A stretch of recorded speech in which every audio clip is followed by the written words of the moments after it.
இன்றைக்கு எடப்பாடி டெல்லியில் அடிமை, டெல்லிக்கு அடிமை, பாரதிய ஜனதாவுக்கு அடிமைன்னு. நாங்க எப்பொழுதும் யாருக்கும் அடிமை இல்ல.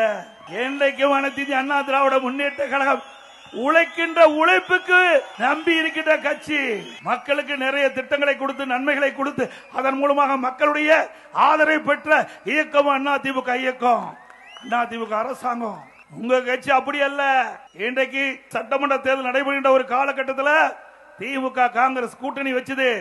அந்த காலகட்டத்தில் அறிவாலயத்தில் முதல் மாடியில் ரெய்டு, தரைதளத்தில் கூட்டணி பேச்சுவார்த்தை. காங்கிரஸ் கட்சியை சேர்ந்த மிரட்டி திராவிட முன்னேற்ற கழகத்தை அடிமைப்படுத்தி தேர்தலில் கூட்டணி வைத்தீங்க. நீங்க தாங்க காங்கிரசுக்கு அடிமை. திராவிட முன்னேற்ற கழகம் தான் காங்கிரசுக்கு அடிமை. எங்களை பொறுத்த வரைக்கும் எங்களுடைய கூட்டணி அங்கம் வைக்கின்ற கட்சிகள் எல்லாம் ஒரே நோக்கம், ஒரே கருத்து, மக்கள் விரோத ஆட்சி, திமுக ஆட்சி அகற்றப்பட வேண்டும். அப்படி ஒத்த கருத்துடைய கட்சிகள் எல்லாம் இன்னைக்கு ஒன்றாக இணைந்திருக்கின்றது.